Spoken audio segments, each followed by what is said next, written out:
I can't believe I'm saying this. You've all been waiting forever, but the wait is over. I have a book release date.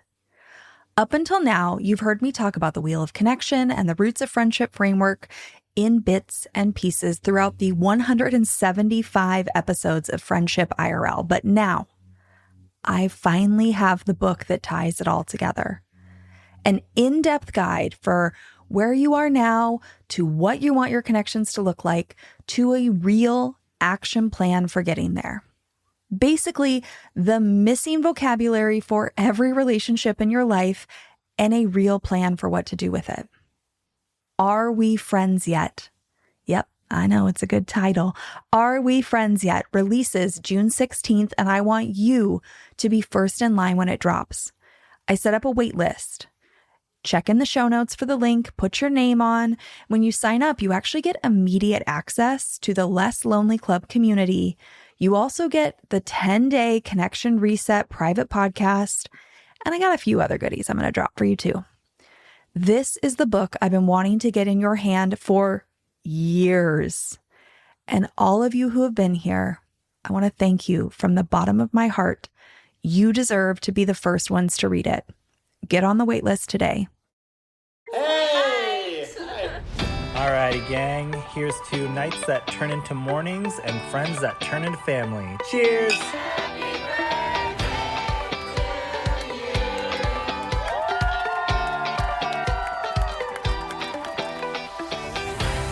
Hello, hello. Welcome to the Friendship IRL podcast. I'm your host, Alex Alexander, and each week we explore what's working and what's not in our friendships, community, and connections. Have you ever wished you could sit down and have a conversation about what is really going on in your friendships? Well, you found your people. Join us as we dive into real-life stories and explore new ways to approach these connections. Together, we're reimagining the rules of friendship.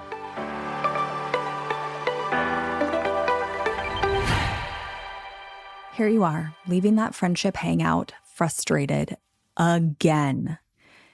It is circling in your head. You swear you're going to bring it up next time you see them. But then weeks go by. The text messages feel a little off in the meantime. And by the time you actually see each other again, it has been so long that you kind of miss them and you've forgotten about why you are so frustrated. Or maybe you've just pushed it aside. You've convinced yourself, it's fine, I'll get over it. I'm just being dramatic, needy. I just want to spend time with my friend. We have fun plans today and you're happy to be together. So you push it aside, you ignore it, you decide it's not worth it. And then it happens again. And you do the same thing for months, years, decades, until one day you are so frustrated, so full of everything that you have never said out loud that you just explode. And that could be the end of a friendship that you actually really love.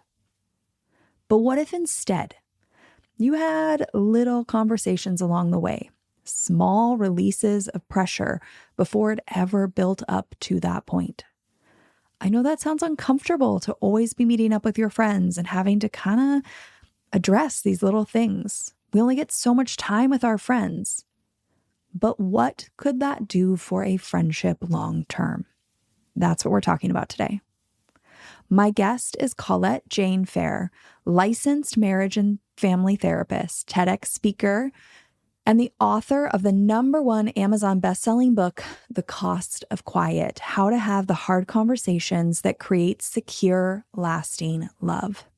Now, her work is rooted in couples therapy, but do not hit pause, do not end this conversation, because every single skill that she teaches transfers directly to your friendships. And you're going to see that in the conversation we have today, because we talk about our own friendships. She talks about how she's using these exact skills she uses in couples therapy with her friends.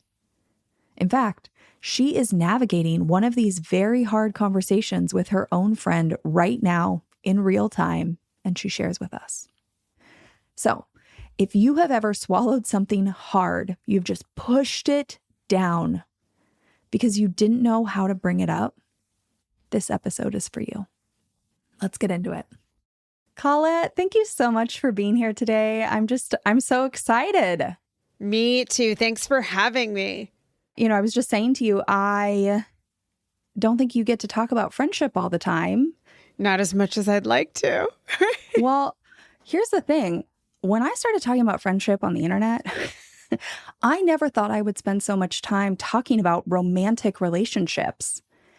There's so much similarity in a lot of ways. And sometimes I wish we treated aspects of our friendships a little bit more like romantic relationships. Not completely, but just certain things. And so I personally see so much overlap between the two. It makes total sense to me. Yeah, me too. They're in many cases, in some cases, the most important relationships we have. And in many cases, they're at least one of the most important relationships, and they're just as intimate, but we don't always give them the same recognition or prioritization, at least in the discourse. And I think it is important that we do, especially since we're in this relationship revolution where a lot of people are eschewing romantic relationships for a variety of reasons. And especially as women, saying, you know what, enough of all that. It's brought me nothing but misery. And I want to get my needs for connection met through my friendship. So I think we're going to see more of this and more recognition, as we should. I was just thinking, like, as a couples therapist, do you end up talking about friendship a decent amount in sessions with people? Not really, because what tends to happen is that people are coming in to work on their pattern with one another. And we're really in the kind of process I do, which is emotionally focused couples therapy. It's actually the evidence-based gold standard in couples treatment. It's an experiential process. So we don't have a lot of time to chit chat. And I actually try to get people out of really talking about their issues at all and into what happens in their body, what's the story their mind makes up, and how do they react behaviorally in these triggered moments. So we tend not to get a lot of context really about people's lives. Now, when I work with individuals, absolutely, we talk about friendship tons and tons. But couples, we're in the fire, we're in the moment, we are working on that pattern. And it's really trying to have regulation in moments of fight or flight is really what couples therapy is all about. Well, I mean, as you were talking, I was thinking to myself, hopefully your couples take that and it applies to other relationships, because I also know that so many people in their friendships, you know, have attachment issues is what they tell me. Oh, yeah. That's what people talk about. Oh, yeah. And you get triggered in your friendships they get triggered all the time. And we're up in our heads making up all sorts of stories, especially I think because we aren't living necessarily our day-to-day lives with people. That gives all this distance to really create our own narrative and convince ourselves of things that we haven't even talked about. Oh, absolutely. I mean, this process that I work on in couples therapy is the same process in all our relationships.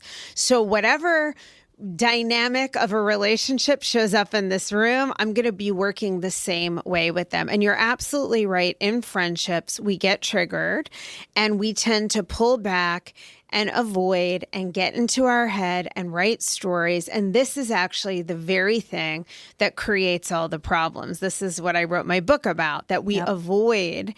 And that really creates more problems because in that distance, we fill in the gap. We fill in with more negative often than is the case. We try to read people's minds, and then we get more and more resentful and distant, and it can become hard to find our way back. And I want people to have a solution for that because we know these relationships, especially friendships, in many cases are the only relationships that are going to go the distance. And we've got to really have great communication there. Thank you for saying they go the distance. I agree. You know, sometimes you've been friends with somebody, not always, but sometimes you've been friends with somebody for decades before you meet a romantic partner. And they're also the person that, like, you know, you say to your friend, well, if something ever happened, we'd move in together kind of thing. Like you have this plan, hopefully it works out that way, that this friendship spans decades and decades of your life. I agree. And in fact, if I have another business pivot in my life later in life, I want to go into the business of creating residential facilities that have like pods for women to live just with other girls, no boys allowed. Sorry, guys, even though I'm married. People are doing that. That is the best. I actually have know. some interviews coming up with people who are doing that. Yeah, I think it's a growing trend. I think we're going to see more and more of it. And this for me goes back to the origin because I went to all girls school, went to Catholic school a million years ago, but in Connecticut. And even though we had nuns and uniforms and lots of rules, and I didn't necessarily love those aspects, especially at the time, the camaraderie of being at a small school, all girls, we were not catty. It was really, looking back, especially, of course, there were some moments in middle school, but not that many considering what can go on. It was such a great group of girls that I really started my life relying on strong female friendships. And I'm friends with so many of those women to this day, even though I have lived away from New York and Connecticut where I grew up and went to school, and I've been in Florida for 30 years, and those friendships still go on. So when we're talking about all these friendships, to get into like the real stuff that has to do with your book here, you know, in the book, you talk about how it isn't fighting that destroys relationships. It's conflict avoidance. Can we talk a little bit like how people are avoiding? Like what does that show up and look like? Yeah. And, you know, it's not always being quiet. The title is a little bit deceptive. The book's called The Cost of Quiet, but quiet's really a euphemism for avoidance, just like you said. And so we avoid things in lots of different ways. Some of them are very silent. We just shut down. You know, we feel that pull in our body. Someone's done something that hurts us or upsets us that we just want to kind of, that tightness in the chest, and we just want to retreat and say, forget it, or I'm going to pull myself away until I'm over it, and then I'll just sweep it under the rug and carry on. That's a very, very common one, especially in friendships, because there's a message we get to some degree that even though friendships are great and they last a lifetime and girls supporting girls and all this stuff, there's also this idea that we shouldn't be too intense with our friends, that friendships should be easy, that we shouldn't be demanding. And so I think if a friend hurts us, we tend to go that avoidant route of just, okay, well, my feelings are hurt, or I'm mad, or I feel betrayed or left out or blown off, but I'm just going to pull myself away until I get over it, or I'm going to get a little passive aggressive. In the book, I tend to see that leads to what I call victim volcano. Which is a syndrome that's very common, especially in friendships and romantic relationships too, and work, which is that we stuff things and we try to sweep them under the rug and tell ourselves it's not that big of a deal. It won't be productive to say anything. It'll only make things awkward and it won't really change anything. So why bother? And then what happens is they stack up inside and we're collecting evidence for a narrative we're building. And then eventually one thing happens and we've had it. And then we blow, like all that hot lava spewing. And oftentimes, even worse, is that the person on the other side makes it all about your reaction. And in fairness, your reaction is an eruption. But the issue itself never gets addressed. And sometimes the fallout of all that lava is so damaging that the friendship is destroyed. When if we had just addressed the thing and known how to address it in a way that's clear and kind and vulnerable, usually things are misunderstandings that can be repaired. So those are two of the most common ways, but there's all kinds of things people do. Sometimes it's just yelling and lashing out or being hot-tempered, saying things we later regret. And a lot of people will say, oh, well, I was mad, I didn't mean it. But your words stick, and those things damage relationships. Yeah, I mean, as you're listing all those off, I'm like, check. Yeah. Like I can think of different scenarios with friends where I've either watched that happen between friends or I have been on like the receiving end of that. We've all seen it. Another one that actually just popped into my head is I did an episode actually about this experience recently, but a friend of mine was sharing some really good news, and I don't even want what she achieved. Like, that's not a goal of mine, but something about it really triggered me. Yeah. And I kind of shut down. And luckily, I spent a lot of time thinking about friendship. And also my husband was there, so he was able to kind of have the excitement while I processed what was happening. But later I told her, like, hey, I'm really sorry for how I acted. That was not great. But a lot of people would just shut down and be like, wow, I'm a bad friend for feeling that way Human about stuff. her achievement. Yeah, human stuff. Human stuff. I could have just like compartmentalized that, boxed it up, blamed it on myself, when in reality it was like a very human reaction. And the fact that you came back and acknowledged it, that repair is enough to keep a friendship going strong. We're allowed to be human. We do have reactions. We do get triggered, even when we really love someone. And it's about being connected to yourself. This process that I outline in the book, that's the antidote, is really how to do exactly what you described, to recognize that you had a reaction, to take ownership of it, to not beat yourself up, but also to come forward with your friend and repair. And I'm guessing she reacted pretty well. And oh, yeah, we've been friends for a really long time. So I'm lucky in that sense because we were able to really kind of get into the nitty gritty of it. Like, I was able to not only apologize, but to be like, hey, I don't even know why I was so upset about that. But after thinking about it, I think it has to do with like the feeling of not having to worry about this thing anymore. Like, it had to do with me wanting this kind of like feeling I assume she will get from this achievement. It had nothing to do with the achievement itself. Like, that's not even a goal I have. right. But I was lucky because we're close enough that I could actually like fully tell her the whole situation. And, you know, if I wasn't as close to her, we've been friends for decades now. Like, maybe I would have just apologized, which I still would think would be enough. I agree. So it's funny, as you're talking, I'm realizing and thinking of a situation I have in my own life with one of my friends that goes back a long time, but we don't see each other as often now.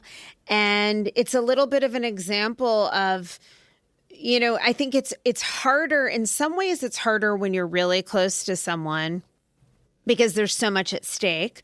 But then in other ways, when you're not as close or you don't see someone often, it can be really awkward to find a time or to do what I think a lot of people do that I see in therapy, is questioning themselves about, like, is this a thing? Should this be a thing? And the truth is, if you feel something, it's a thing. Yeah.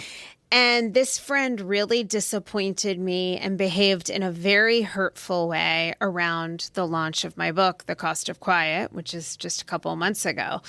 And, you know, your story about seeing your friend have success, other people I've told the story to think that she was having some kind of a reaction to my success. Now, I won't know until I talk about it with her, but I don't think that's what it is in this case. Now, I'm writing my own story. I don't know what it is until I ask her, but it's been really challenging because I'm so hurt by her behavior. She just was very dismissive to me. And really, the message I got was that I don't feel cherished as a friend. I don't feel like the friendship is as important to her as maybe it's been to me. And I think I've been seeing other signs of that for a long time. Yeah. And sweeping them under the rug. But yeah, this is why it's so important to talk about it, because otherwise I'm going to assume things that may or may not be true. And then after I have a conversation with her, and a safe conversation in a way that's really kind and tactful and clear, and I do think there's an important methodology to that, how you come forward that can greatly predict success, then I can decide, you know, maybe going forward, I'm not going to invest as much. Maybe we're not as good of friends as I wish we were or as we used to be. And that would be sad, but that can be a choice going forward if that's the case. But if I don't have the conversation, I'm going to react based on potentially faulty assumptions. and I'm going to feel suppressed and resentful and sad and hurt inside. And I noticed since this happened, the conversation, what happened with her has been playing over in my head periodically. And the only reason I haven't had the conversation yet is she's been traveling and I've been doing book launch, but I'm going to do it. And I kind of dread it, which is also normal, but I know it's going to feel good on the other side, no matter how she reacts. I mean, this is a perfect example. You came in ready, Colette. When you said you have a methodology, can you talk us through what that looks like? Yeah. So I call it self-connected communication.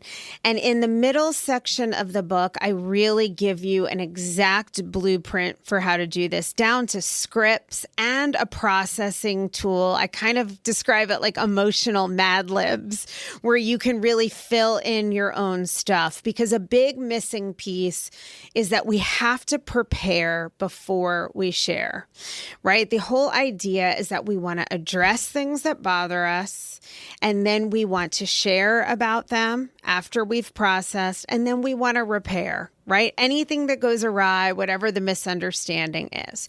So this tool to process takes you inside to connect with yourself and really get clear on, okay, what am I feeling in my body? Those sensations, like a tightness in the chest, a pit in your stomach, all of which I can even feel a little bit right now as I tell you the story of my friend, right? The body comes alive and presents sensations that show us emotions are happening. Well, and like my example, right? I shut down.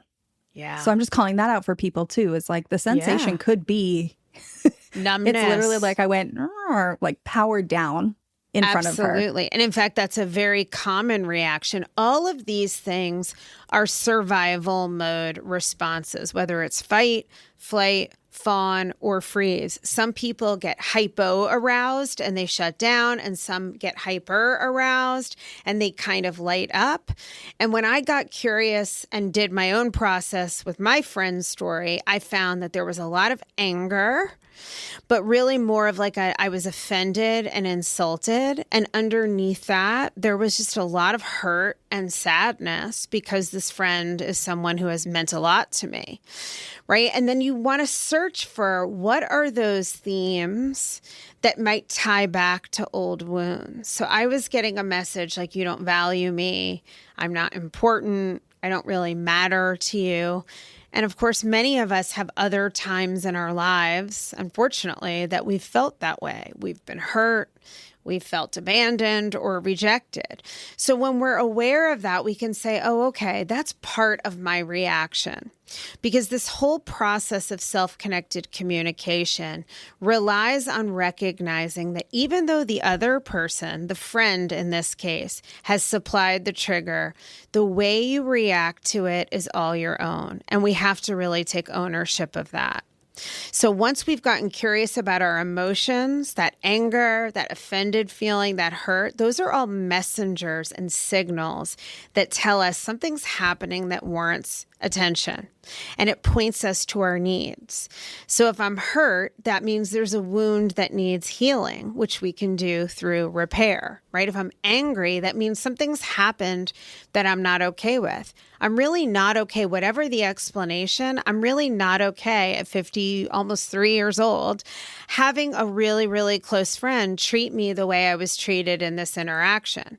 Doesn't mean that I can't forgive her or anything like that if she were to apologize, but it isn't how I would treat a friend, and it isn't okay with me. So my anger is informing me that, hey, this is either something that's going to require a different boundary, or maybe we're not going to be as close anymore. And I don't have to be so angry at her, but I can use my anger as a signal that informs my own behavior.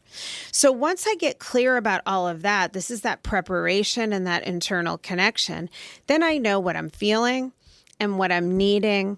And I always encourage people to write it down, which is why I give a tool for that in the book. So that you go into, even if you have the paper in your hand, who cares? But you don't have to. The act of writing it down just helps you get crystal clear and confident. And then we want to come forward again in these ways where we're taking ownership of the experience, right? This happened when you did this, naming the other person's behavior as neutrally as possible, not blaming, not accusing, and starting by telling somebody, look, this is really hard for me to bring up. I get really uneasy in these conversations, but this relationship is really important to me, and that's why I'm bringing it to you. And when we do that, we're being vulnerable and we're speaking attachment. We're telling that person, hey, you matter to me. And I'm bringing this up not because I'm coming at you, but because this relationship is important enough that I care to do this uncomfortable thing. And it's very genuine, right? We're not being manipulative. We're saying the piece that we often don't want to say when we're hurt and angry. The truth. Right. But we want to get that righteous indignation. You hurt me. Well, my pride, my ego, I'm going to put up a wall. I'm not going to answer your call. I'm going to make a little passive aggressive dig the next time I see you. Instead, we're coming to someone saying, hey, this is really hard for me, but you matter to me. And so I'm going to take a risk to bring something up and just tell you how it made me feel. And I will tell you in my office, because it's the same process with couples and I work with families, that when people do this, 99% of the time, when you're really clear and vulnerable and you speak attachment, people respond shockingly well. Mm-hmm. And then it feels so good. You know, sometimes an expert in something just drops a gem and just breezes on by it because to them it's so normal. But to the rest of us, it's like, wait, did you really that was genius. And that's just what happened here. Because when Colette just mentions that writing exercise that she has in her book where you can actually script out what you want to say, she guides you through all the parts. That could be so helpful to so many of us. If this kind of confrontation gives you serious anxiety, that tool alone might be worth picking up the cost of quiet for you. But as somebody who has read the entire book, trust me, you will get way more out of it than that. That exercise, that could be a game changer. Now, I want to be honest with you. When I talk about having those conversations with friends, something I didn't mention in the episode just because I didn't really think about it until afterwards, is that I'm often practicing what I'm going to say when I have these kinds of conversations. Sometimes it's really focused. Sometimes I'm standing in front of a mirror saying things out loud. And sometimes it's just me doing the dishes and throwing some phrases around. Like, I'm not trying to robotically script it. I'm not trying to say, I love you. I value you. Our friendship means so much to me. I feel this way. I don't want it to feel rehearsed, but I am just trying to work through it in my head. I'm trying to throw out different versions and what feels the easiest to say.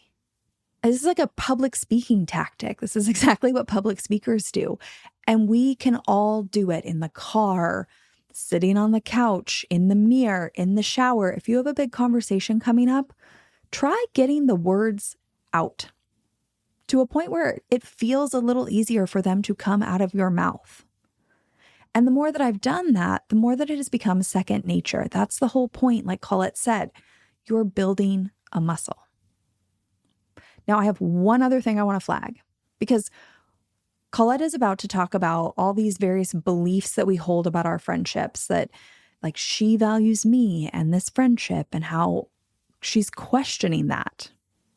And while she's talking about it, my brain is firing alarm bells. I'm like, yes, love this. Because what is happening is that we're talking about something I call story roots.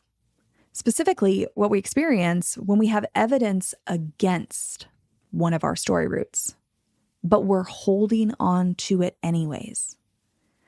Now, story roots are part of my roots of connection framework. And if you want to right now dive in deeper, you're like, Alex, tell me more, head to episode 12.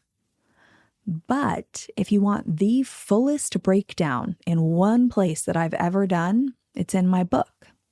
Links for both Colette's and my book are in the show notes. I'm not a hider. Like, I am known for having conversations like this with friends. That's awesome. That's awesome. We also know, for better or for worse, that if something happened and they have that gut uncomfy feeling, like I will bring it up. At some point, they know it's coming, that I will bring it up. But I just want to say for anybody listening, whether I've not read a book or taken a course or done anything, just like naturally, I always go in with the, hey, our friendship really matters to me. I really want us to find a solution to this kind of mindset. And I'll say that.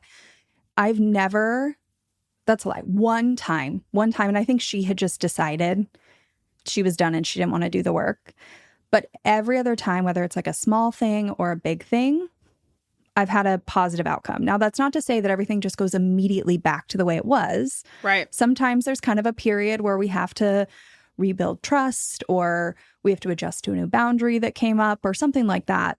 There's definitely, like an adjustment period afterwards. But I've pretty much always had a positive interaction for anybody who's listening. Yeah. Yeah. And I'm so glad that you have been doing that intuitively, because it really makes a huge difference. And this is like an emotional muscle, doing this, bringing these things up. You're already using this muscle and have been for a long time. But for you guys who are listening, if this is something that feels so daunting, it does to a lot of people. It's natural that conflict can feel a little scary, because it can feel as though it's a threat to the relationship. And for most people, it's somewhat uncomfortable, mostly because we're not accustomed to doing this. But once you start to build that muscle, just like going to the gym and doing bicep curls, eventually the weight you were lifting gets easy and you're going, oh my God, I can't believe these bicep curls used to be hard. Now you can lift more. And the more you do this, the easier it becomes, the less you dread it, and the more you see that much of the time it does go well. Now, some people, there are so many scenarios where people have done no work, they have low self-esteem, they're reactive, they had a bad day, whatever the case. There will be those times that no matter how vulnerable and honest and how much you're signaling safety, somebody doesn't react great. But the empowerment you feel in your own body from just addressing things and not holding on and not suppressing, because we know emotional suppression can actually kill us. It has such physical consequences. It feels so good to do that. And once this muscle is conditioned, that even when you don't get a good response, you might be like, wow, that was a disappointment, but it's not going to rock you the way you might think it would. We tend to fear these conversations more out of predictive anticipation of them going badly than what happens in reality. Well, I was going to say, too, I talk about this kind of concept I have of like a friendship culture, right? What is expected and normalized. And when you have a newer friend, if they aren't doing this type of repair with other friends and you go to do this, they may be like, whoa, what's happening? But once you go through this process a few times, it becomes very normal. And now it's to the point where, like so many things don't even have to get to some big blow up. It could just be a little thing. Yes. And it's like, okay, let's just talk about it now. Yes. Let's just talk about it now so it doesn't build the pattern. Alex, that is exactly it. This is the point, and this is how I sell men on couples therapy. I'm like, look, the more you communicate, well, the less you have to communicate. Yeah. These conversations are not long. You're not going to spend all your time fighting and recycling old issues. You learn to be very efficient and very clear and address little things as they arise. Apologize if someone's feelings were hurt. It's not about your intentions. It's just about impact, and carry on. And in fact, you bring up a great issue with new friends, because a couple years ago, I joined a new book club in my neighborhood, but I didn't know any of the ladies in it. I live in a big, big community that's almost like its own city. Love. Yeah. And there's 24 or 25 women in this book club. And there were some people that I really connected with, more than others, or that I've gotten to know more than others. And I have a thing about people being late where I really don't like it. To me, it feels very disrespectful of others' time. I know there are people who are routinely late. It's just something I don't have a ton of patience for, and it does make me feel disrespected. So early on in the friendship, there were plans for a group of us to get together outside of book club. And we'd gotten together several times. And this one friend is always late. And the old me, I wouldn't have said anything at all. But I tuned in inside and connected to myself and realized I was already starting to resent the behavior. And I really liked this girl. And that maybe saying something wasn't going to change anything, but I needed to do it for me. Otherwise, I wasn't going to be able to go on with the friendship because I was going to start to kind of secretly hate her, which is ridiculous. So I used my own process. I said something. We hadn't been friends that long, so I felt a little shaky doing it. But it went great. I just kind of explained to her, like, look, I'm not making you wrong or bad. I'm just telling you how I feel when that happens, that it does create frustration. I do feel disrespected, that maybe we're going to have to come up with some kind of collaborative solution that if we say we meet at 3, I'm going to show up at 3:20. I'm going to mark 3:20, right? Or something. And she understood. She was apologetic.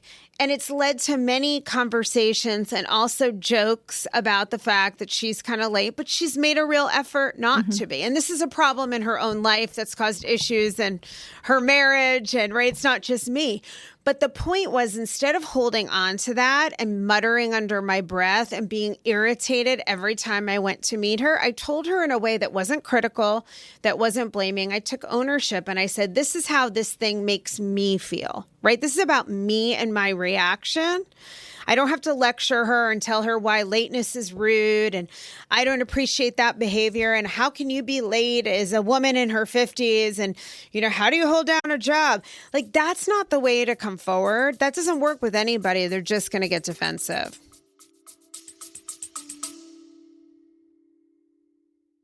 This episode is brought to you by Slowly, a digital pen pal app. You know how I'm always encouraging you to push outside your normal friendship filters, to not always make friends who are in the same stage of life, same background, same zip code. If you're ready to step outside your norm, then Slowly is the tool you need. Over 10 million people are using Slowly to exchange letters with people all over the world. So you have endless options for new connections. Here's the thing. If you're somebody who gets anxious about new connections, this is incredible practice. Writing gives you time to think about what you want to say, but Slowly takes this a step further. Letters don't arrive instantaneously. The further your pen pal lives, the longer delivery takes. We might have found the only modern platform where there's zero guilt for not responding right away. So, if you're ready to add someone new to your wheel of connection, someone you genuinely never would have met otherwise, download Slowly today using the link in the show notes. You'll get 30% off Slowly Plus for an ad-free experience, better search filters, and more. Now, I'm off to go find my new pen pal. Will it be you? You're talking about me. You're talking about me. I'm a slightly late person. Okay. Has anyone ever addressed it with you? Yep. Oh, Okay. absolutely. And I'm very mindful of it, right? I try really hard. But what I was thinking when you were talking about that is like, it opened so much possibility for vulnerability too on her end, like on my end, to be like, hey, listen, these are the things I am trying. Like, I'm going to put all of our future things in my calendar for 15 minutes early, because then maybe I'm 5 minutes early and I probably have some text message I could respond to.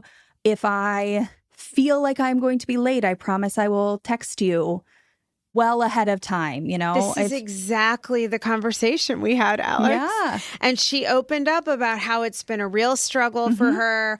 It's caused issues in her marriage, and she has a great marriage, and how she knows it's something she needs to work on. And, then I didn't feel so upset or disrespected. Like, it turned into a really great dialogue. And I happen to be someone who's usually 15 minutes early.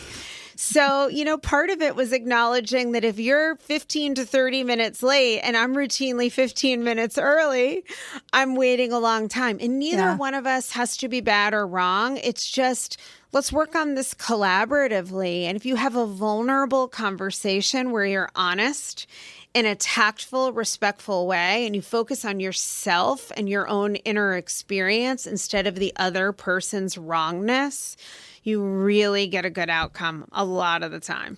Yeah.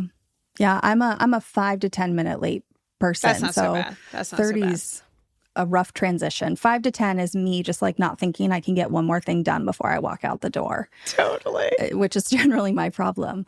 So when we were talking about this whole, your self-connected framework, Yep. I had 2 questions. Tell me. Which are, if somebody goes to address this, maybe like the lateness is a good example, and this has been happening for a long time, maybe years, and it's just been building inside. When you go to address it with someone, should you say that it's a pattern? So, okay, this is why in an ideal world, we want to start to address things as we go, because once it's built up, there tends to be so much that it's hard to stick to the issue at hand. As much as possible, you want to make it about the thing that just happened. So I would say then if somebody is receptive, then we could say, this isn't the first time. What we want to know, though, is that in general, it is very hard for people to hear feedback about themselves. Most people are sensitive to that. Shame triggers happen very, very easily. Now, you are not responsible for how somebody else receives you if you're doing your part to come forward in a clear, diplomatic way. But it does help to be mindful that if we come to someone and say, hey, you've been doing this to me for years, this is a pattern, right? They start to feel like they're being finger pointed at, and it's hard not to get defensive, which breaks down the whole interaction. I talk about in my book the 4 top responses that destroy communication, and I call them the bad communication report card because they're 3 D's and an F, right? And it's defensiveness is such a biggie, distancing, right? Just pulling away, whether you shut down or you just ice someone out. Dismissiveness, this is what I got in my first marriage all the time. It was like, calm down. This isn't a thing. Why are you making this a thing? It's not a big deal.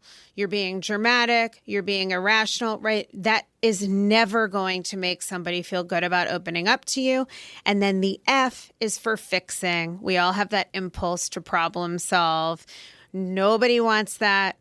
The point of communication is to connect, is to feel heard, is to try to understand, is to be curious and accepting, and to hear each other's impact and repair. Because all relationships, couples, family, friendships, everything are a series of ruptures and repairs. If you are close to someone, they will step on your toes, figuratively speaking. They will hurt you. It's inevitable. But if we can come forward and say, hey, this thing just happened. It hurt my feelings. I'd like to tell you about it.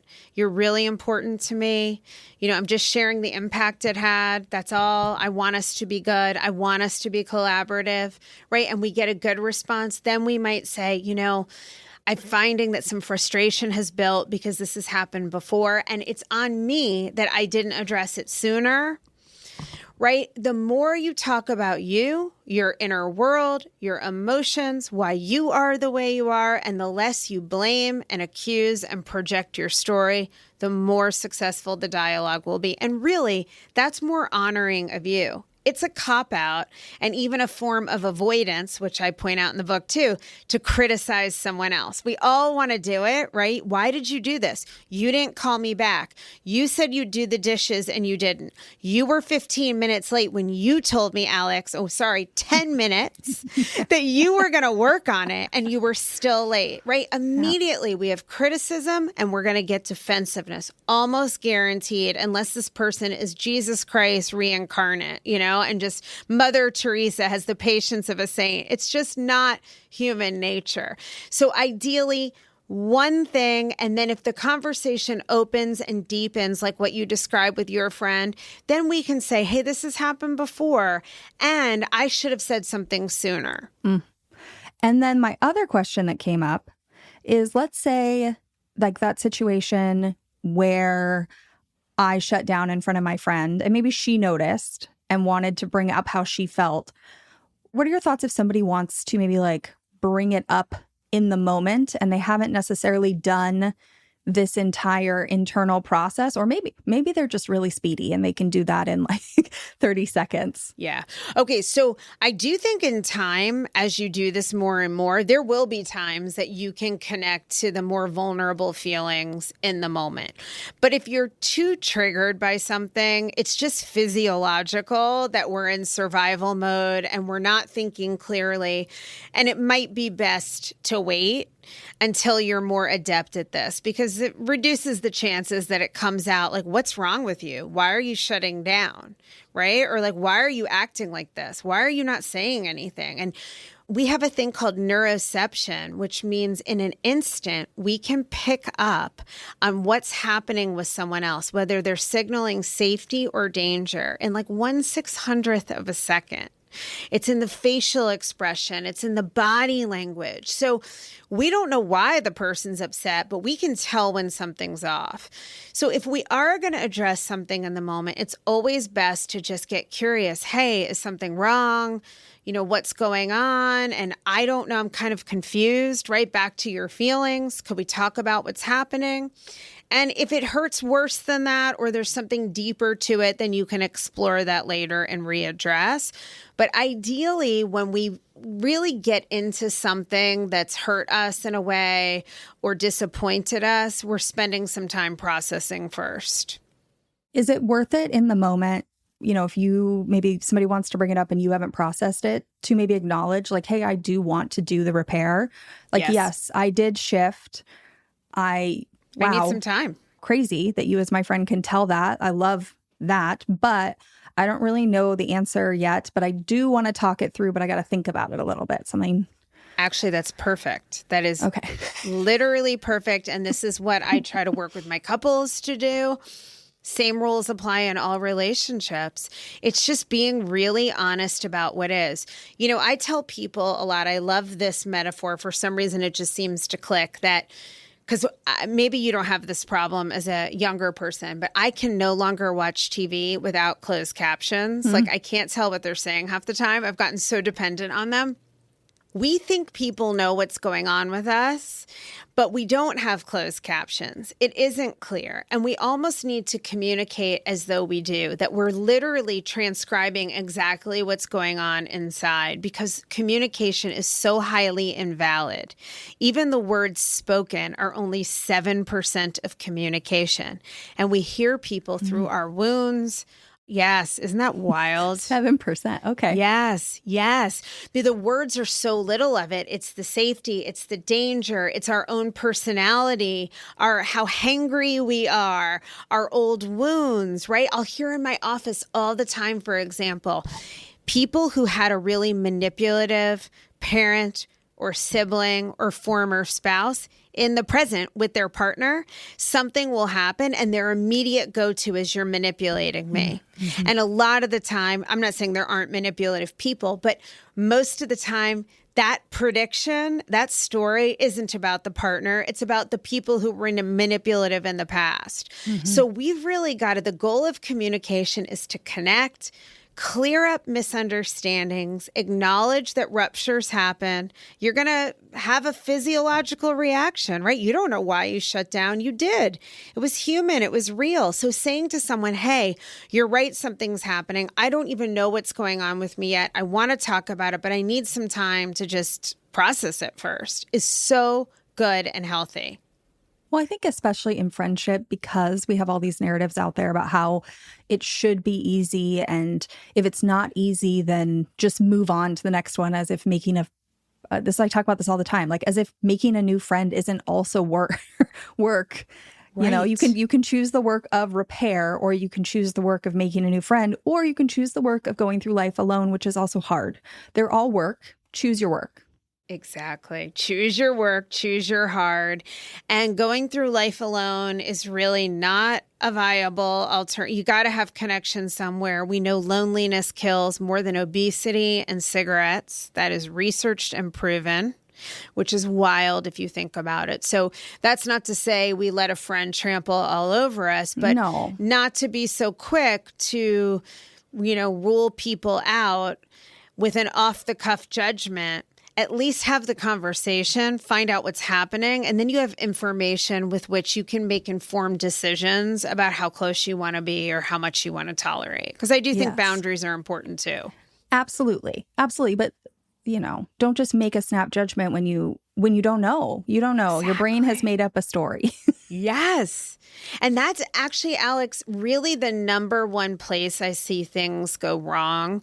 And that in communication, people tend to lead with their stories, right? So if this friend who hurt me around my book launch, if I were to go to her and say, and there's a part of me that wants to do this, right? Because it was so hurtful and offensive, and say, I really cannot believe the response I got from you when I asked you to buy a couple books and come to my launch party. Like, I am in shock. What were you thinking? That was so rude. How could you treat me like that when we've been friends for 30 years? There's a part of me, a protective part of me, that wants to be like, how could you do this to me? Right? And I'm allowed to be angry and hurt and offended and feel disrespected and feel confused. But if I come forward and say, I don't know what your reaction was about, and I don't want to put words in your mouth, but it landed really painfully for me. I was really confused and surprised and hurt by your response. And I'm making an effort to come forward with that because this friendship really matters to me. And I'd like to repair it by being honest with you. I'm not guaranteed she gives me a satisfying answer but I'm going to feel good because I'm coming forward to the table like an emotionally mature adult, and I'm advocating for myself instead of self-abandoning. Yeah. And you're showing up and saying like, hey, I am willing to do the work, right? It's like you're willing to go do the reps in the gym. Exactly. And keep those muscles strong. Yeah. I loved the contrast there of the two options. I think that's going to be so helpful for people to hear one versus the other, because when you were saying the first one, in my head, I was like, oh my gosh, yeah, I have heard this. I talk about this on the podcast a lot. My DMs and I have a voice memo option for people are like a confessional. Oh, I get so many messages from people. And the thing is, if you want to say that, write it in a notes app, send it to me, write it in your journal, do something, right? It's fair to want to say that, but it's not helpful to say it to that person. Right. But in my head, I was like, oh my gosh, I get 20 DMs like this a day. Yes, right. Yeah. And you're right. And I love that people are bringing that to you because that is how we feel. It's human. We're hurt. We're angry. We're offended. We feel disrespected. We feel unimportant. We're shocked that someone we love could make us feel so badly. So it's very human. And the biggest reason not to come forward that way is that you're not going to get your needs met. Most likely what you need is repair, reassurance, right? Recovery, a reminder that, hey, I'm sorry I messed up. You do matter to me, right? In an ideal world, my friend would say, oh my gosh, I didn't even realize that I was being like that. I'm really sorry. This friendship is important to me too. And I'm just so sorry that I hurt you. And I'll be able to move on from it if I get that kind of repair. So let me, for myself even, come forward in a way that gives this person a chance of meeting me in that place of connection and receptivity. Well, I'm obviously hoping all the best for your conversation. I'm going to leave you a DM, Alex, and let you know how it goes. Do it. I will. We're getting to the end of our recording, but I would be remiss if I did not bring up one final thing from your book, which is good girl-itis. Because this permeates so many female friendships. When I was reading that section of your book, I wanted to be like, if you need to sell that concept as a friendship book, you let me know. I will write you pages and pages for your book proposal. Can you talk about good girl-itis?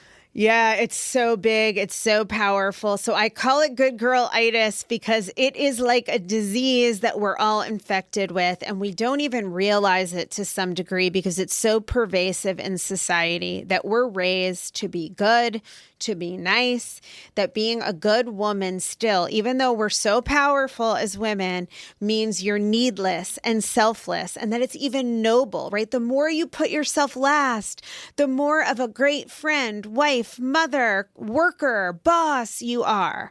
And it's a really dangerous concept because it actually encourages us, outside of our awareness often, to put ourselves so far behind everything else that we don't show up for ourselves at all.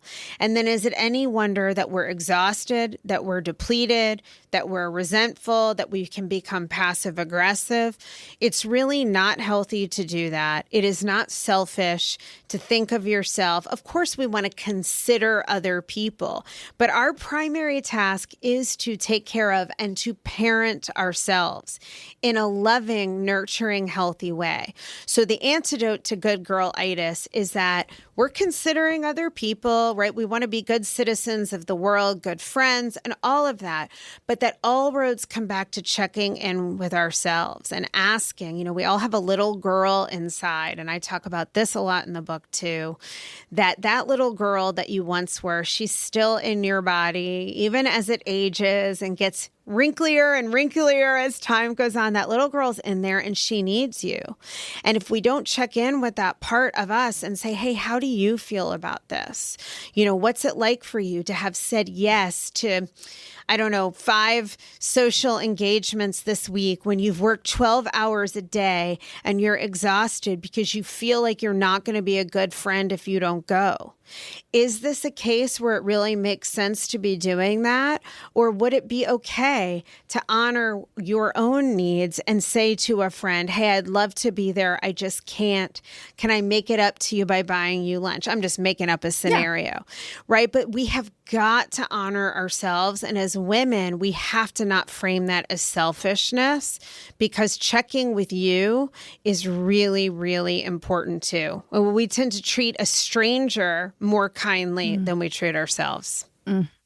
I read that part of your book and was, underlining and highlighting and writing like, yes, in the the margins. And even though you are more focused on romantic relationships, like this applies so much to friendship, because I think about this all the time, right? So many women are doing an insane amount of emotional labor for everyone else in their life. If they have children, if they are a sister, a daughter, a wife, working, like you are doing so much work for everyone else. And so then I think what happens is we go to our friend hangout, like girls' night, and we think to ourselves, okay, well, these people are people who are very practiced in that emotional labor.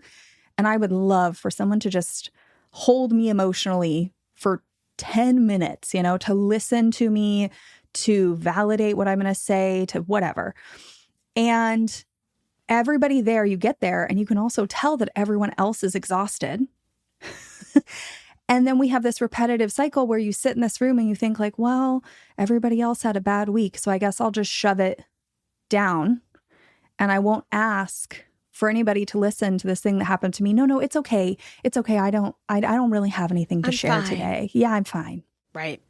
Exactly. What a great example. And instead, there's nothing wrong with saying, hey, I'm exhausted, but I'm totally going to make some space for you, and I'd love to share some things too, right? That there is room for your needs to matter. And that is really the reason I wrote this book, is that our needs matter. They deserve to be spoken. Nobody is coming to save you but you.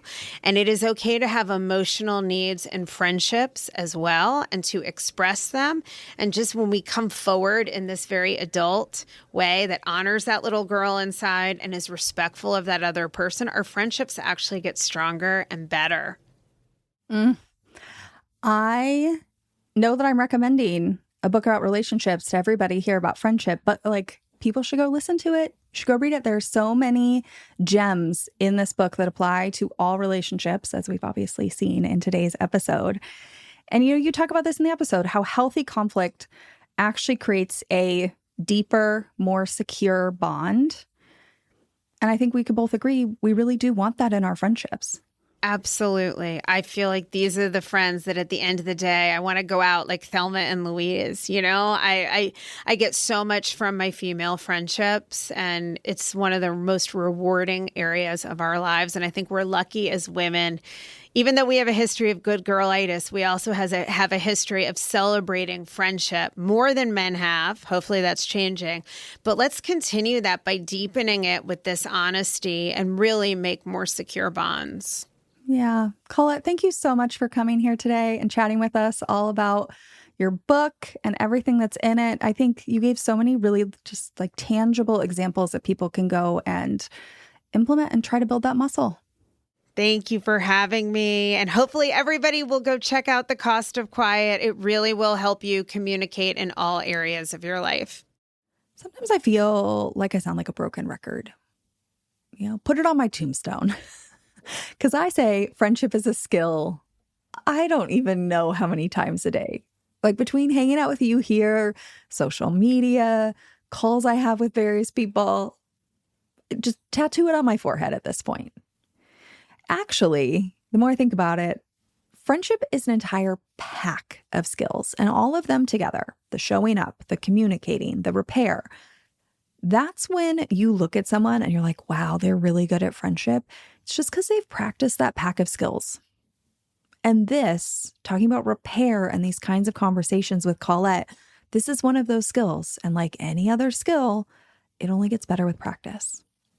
Here's the thing. I think a lot of us wait to practice something until it's like big and overwhelming and we just can't take it anymore. There's all this built up feeling and we're halfway to that volcano that Colette talked about. And we're like, okay, now I'm going to practice. I wouldn't suggest that. It just puts a lot of pressure on getting it right. What I would suggest is getting better at practicing this in the small moments, the less significant ones, the ones where if the worst case scenario that you've come up with in your brain, if that happens, the worst case scenario is probably that the next few hangouts are a little awkward before you work through this conversation and find your way back to a new normal. Those are your reps. That's where the muscle gets built. So that is my takeaway for today. Practice, keep practicing, and practice on the small ones. In fact, if there's something about a friend that you're just like really frustrated by right now, maybe the next time you hang out, try and have a small conversation about it. And if you want support in doing that, if you want the scripts, the framework, the actual tools for how to have these conversations, then pick up Colette's book, The Cost of Quiet. There is so much packed into that book that we didn't even get into today. The link is in the show notes. And with that, I'll see you next week. Thank you for listening to this episode of Friendship IRL. I am so honored to have these conversations with you, but don't let the chat die here. Send me a voice message. I created a special website just to chat with you. You can find it at alex.chat. You can also find me on Instagram. My handle @it's Alex Alexander, or go ahead and leave a review wherever you prefer to listen to podcasts. Now, if you want to take this conversation a step further, send this episode to a friend. Tell them you found it interesting and use what we just talked about as a conversation starter the next time you and your friend hang out. No need for a teary goodbye. I'll be back with a new episode next week.